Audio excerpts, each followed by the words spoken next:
सकाळी सकाळी सरपंचाच्या घरी गेलो तर 9 वाजलेले होते. 9 वाजता गेल्यावर सरपंचाची बायको लेंड्या झाडू लागली. 5-6 शेपुड्या होत्या लिंबाखाली बांधलेल्या आणि लेंड्या झाडू लागली. तर मी म्हणलं बाई बाई दादाला बोलायचं, इतक्या सकाळी थुत्र घेऊन चालतात? 9ला सकाळ असती होय. झोपू गिपू देतात का नाही? काय गुत्त घेतलं गाव ते ना. आणि हिच्या नवऱ्याला एकच बोट, रात्री एक हार पिलता, दारापुढे एकच दिसू लागला. तर त्याची बायको इतकी आयटीत आलेली. 11 वाजता ये. 11 वाजता गेलो तर ते घरी नाही, ते घरी नाही, ते घरी नाही. संध्याकाळी गेलो, संध्याकाळी तर ते त्याचा दरुजा पुढून होतं, मागून भीतीला टकरा घेऊ लागलं. ए उघडणं दरुजा, उघडणं दरुजा, मागून भीतडाला. हो, तर ते काय शिका आणणारे त्या टायमाला एबीसी फॉर्मवर. माझ्या लक्षात आलं आपला फॉर्म बी चुरगाळून टाकीन, याला सकाळी भेटू. पुन्हा दुसऱ्या दिवशी सकाळी गेलो, दुसऱ्या दिवशी सकाळी तर त्याच्या बायकोने इतकं धुन केलं, इतकं धुन केलं. तिनं धुन केल्या. मी म्हणलं आपल्याला शिकायचंच नाही, इमानदारीनं शिकलोच नाही, शिकलोच नाही. इतका बिना आकली तिचा नवरा. तर त्या बाईनं मला इतकं धुन केलं, नकोच म्हणलं देवा, आपल्याला 7वीच्या पुढे शिकायचंच नाही. ही इतकी धुन कायली तर पुढे शिकल्यावर कोणी धुन केल्यावर करावंच काय. माझे तुकोबर आहे म्हणतात देवा, गिरगावच्या बाळ्याला लेंड्या झाडणार बाईनं इतकं धुन केले, बुट हरपून येणाऱ्या नवऱ्याला ती उठीत नव्हती. हे सगळे कोण्या दिवशी बटन दाबून मारायचे ते तुमच्या हातात हे देवा. आणि तू रात्री 1:30 वाजता उठून पांडवांना वाचिलस. काय गरज होती देवा तुला? तर विटेवरच्या मालकाच्या डोळ्यातून पाणी आलं आणि तुकोबरायच्या हृदयाला मिठी मारली आणि मानावर मान टाकली. तुकोबराय 7 रात्र जागून माझा विसर पडू दिला नाही. आणि ती पांडवानी कुंती जळाली असती तर मला करुणेचा सागर नाव हे पुसून टाकलं असतं, पुसून टाकलं असतं. दयेचा सागर, करुणेचा सागर हे नाव डांबरानं पुसून टाकलं असतं. मग ऐका देवा, तुमचा विसर न पडल्यामुळे जळत्या लाक्षागृहातून पांडवांनी कुंती वाचवता, ही तुमचा विसर न पडण्यात ताकद आहे. मग मला तरी दुसरं देताच कशाला, म्हणून पहिलं कडवं.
याच्याकरता तुमचा विसर पडला नाही पाहिजे एवढं देऊन टाका.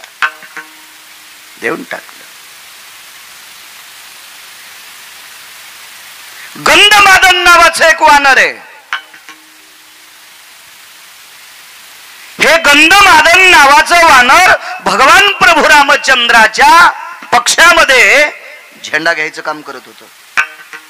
धर्माची पताका, झेंडा त्याच्या हातात होता.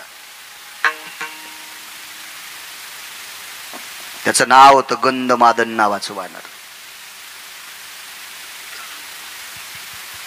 18 पद्म वानर 72 कोटी रिसन 56 कोटी गोलांगुळ. तुकोबाराय का म्हणतात, हे का मागण्या मागतात, याचा पुरावा तुमच्या पुढे मांडतोय.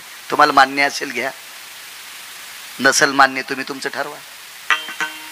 कारण पुराणाला संप्रदायानं शिक्कामोर्तब केले. पाहावे पुराणी विचारून. माझे तुकोबाराय म्हणतात पुराणीचा रस गोड आहे. पुराण सांगते ते आपल्या संप्रदायाला मानावं लागतंय. त्या संप्रदायाच्या नावानं 2 टायमानं भाकरी खातोय, त्या संप्रदायाच्या विरोधात मला कसं बोलता येईल. तुम्ही मान्य करा न करा, तुम्ही व्यक्ती स्वतंत्र आहात. तुम्ही ठरवा तुम्हाला काय करायचं. या सर्व वानरांच्या पुढे झेंडा घ्यायचं काम. एके दिवशी प्रभूंनी सांगितलं, तिसरा दिवस युद्धाचा सुरू आहे. सकाळी दर्शन घेतलं, इतकं तापड होतो, इतकं तापड होतो, इतकं तापड होतो, इतकं तापड की बघता सोय नाही. महाराज, रावणाच्या पक्षातल्या एकाही माणसाच्या हाताने एकाही वानराचा मृत्यू नाही झाला. आणि मग रावणाला गुप्तचरांनी सांगितलं, मालक आपलं एवढं सैन्य असून रामचंद्राच्या पक्षातला झेंडा धरणार वानर मरत नाही, काय आपल्याला ताकद आहे. रावणानं धारेव धरलं. संध्याकाळी मीटिंग घेतली. रमेशराव, बेटा कोणी नाही गेलं तरी हरकत नाही, पण आज गंधमादन वाजता कामा नाही. इतका बाणाचा वर्षाव झाला, इतकाचा बाण आला की उडी हानीत होतो.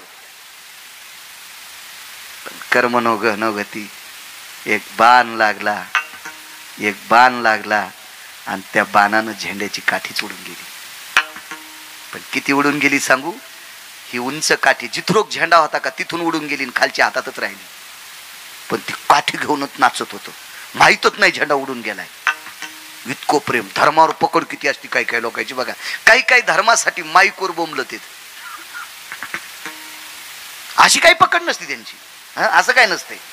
माईकवर मात्र धर्मासाठी इतके बोलणार, इतके बोलणार. वा वा वा. छत्रपती शिवाजीराजेंची जयंती आल्या, बापा बिल्लेन तेन काय वा वा वा वा. सारं भगवच वादळ. हो. आणि जयंती झाली की 2-4 दिवसाला पवळी उकरी तू घोरपडी पाहला. बसायची जागा हाणायला पाहिजे निबर काठीनं. नालाय का तू लायकी आहे का रे. नुसता हावभाव करतो नुसता. हे इतकं आपल्याकडे काही गोष्टी आल्या ना, बापरे बापरे असं वाटतंय की पाहाचंच काम नाही. आमची इथे एक महाराज आले आणि त्या महाराजाला आंघोळ घालू लागली. मग त्या महाराजांना आंघोळ घालीत असताना काय झालं, हा बाबा बाबा इतकी गर्दी, इतकी गर्दी, इतकी गर्दी, इतकी गर्दी की बघायचंच काम नाही. कोणाला वाटतं की जाऊन तांबर पाणी महाराजांच्या अंगावर टाकावं. इतकी गर्दी, इतकी गर्दी. एका बाईला जातात नाही आलं, ती मधात नाही गेली, मोरीतून पाणी आल्यावर पेली. ते म्हणले नका का आंघोळ घालणं होईन, पण महाराजाच्या अंगावरचं पाणी मोरीतून आलंय ना, ते तीर्थ म्हणून पेली. तर मी तिची चप्पल चोरली. म्हणजे ह्या महाराजावर इथे श्रद्धा किती आहे. आपण हिच्या चपलाच्या पाया पडू. मी फेटा ठोच्या पिशवीत तिची चप्पल ठेवली. जाऊ द्या म्हणलं, एखादीशी भेटले आपल्याला पाया पडण्याचे पैसे द्यायला विला दुप्पट देऊ. पण ही महाराजाच्या अंगाचं मोरीतून आलेलं तीर्थपेती, त्या अर्थी हिचा भाव किती गोडे. आपण हिची चपलाची पूजा करू. आणि त्याच महाराजाच्या कीर्तनात ती पहिल्याच अभंगाला झोपी गेली.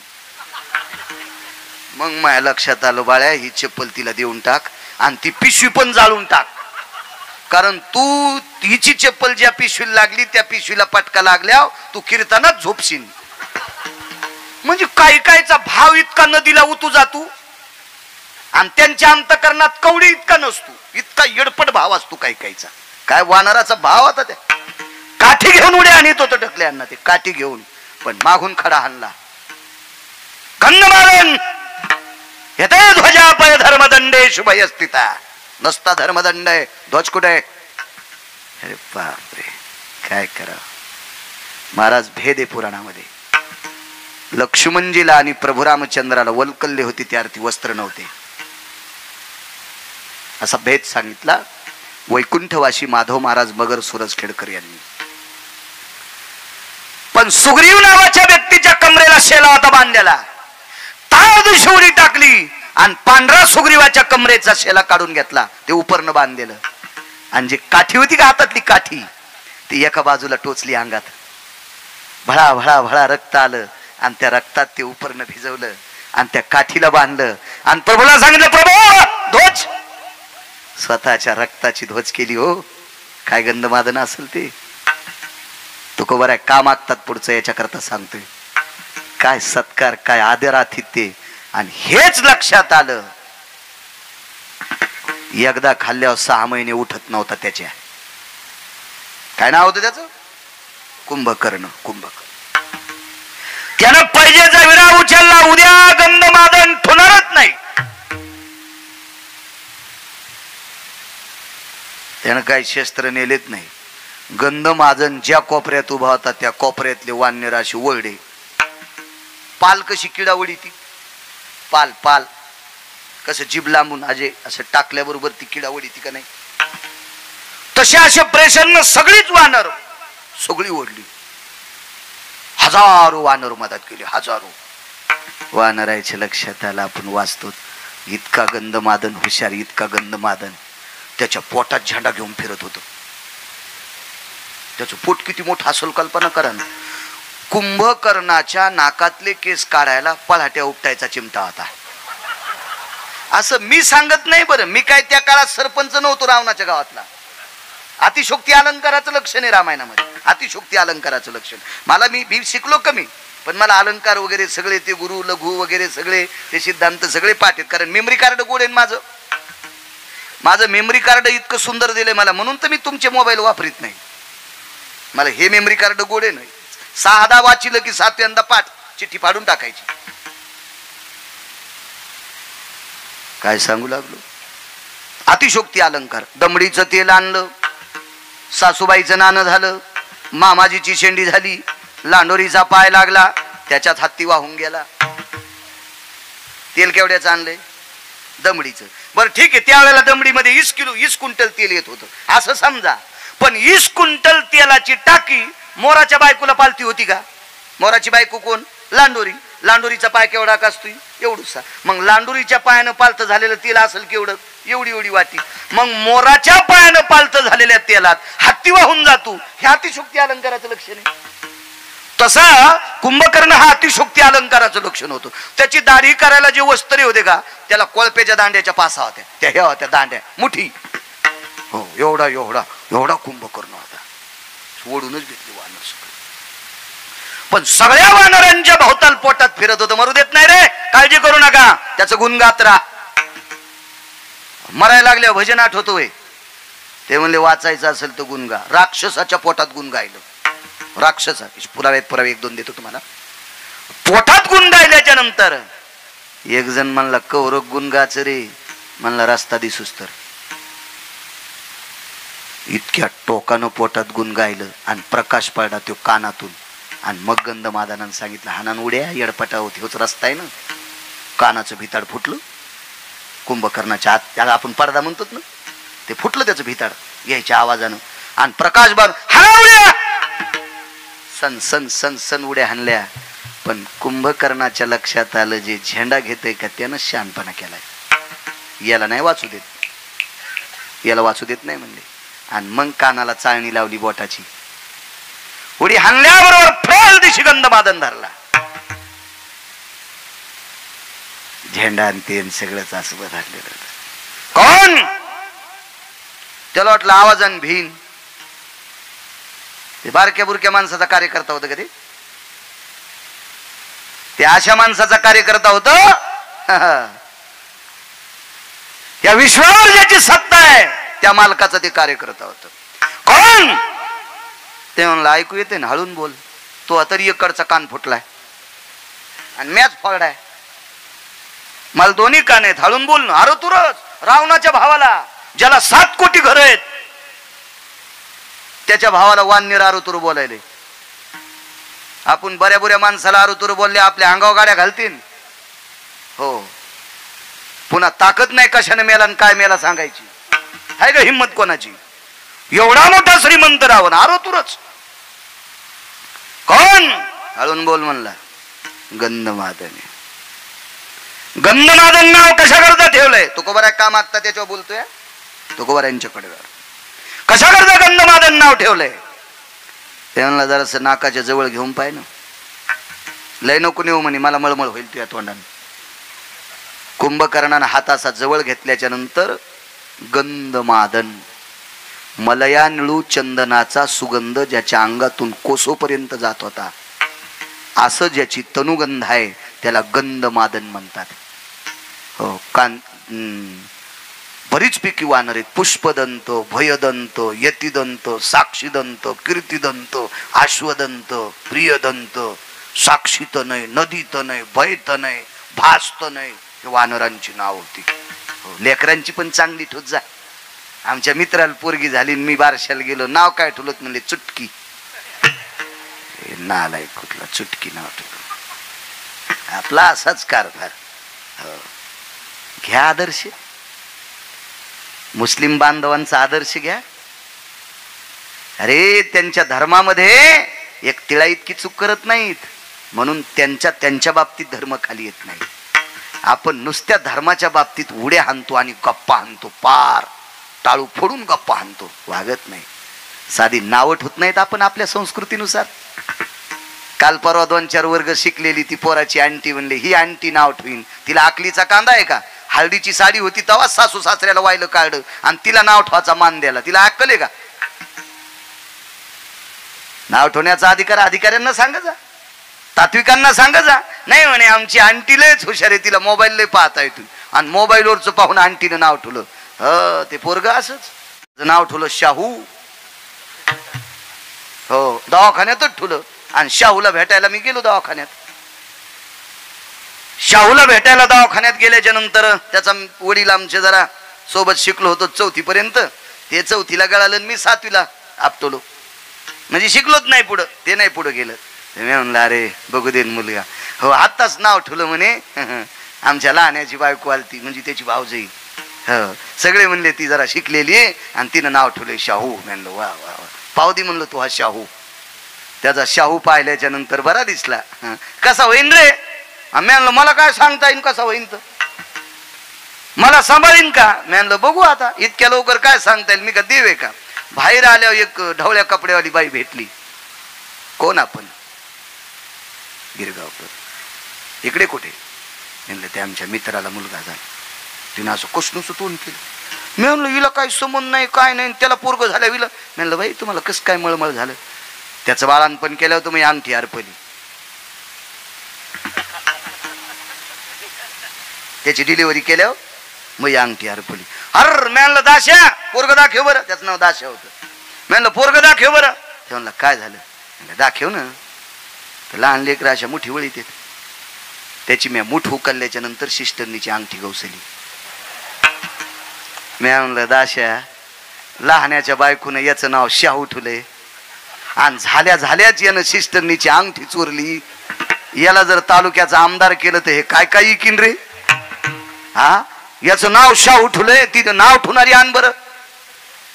ते तिथंच होती बाजूला. काय झालं? अरे म्हणलं काय झालं? नाव तळ्याला आणि काम नदीला, याचं नाव तो शाहू ठेवलंस आणि यानं झाल्या सिस्टरनीची अंगठी चोरली ना द्वारका. तिचं नाव नव्हतं द्वारका, मी आमच्या इथली म्हणायलो विठाला विठाला विठाला.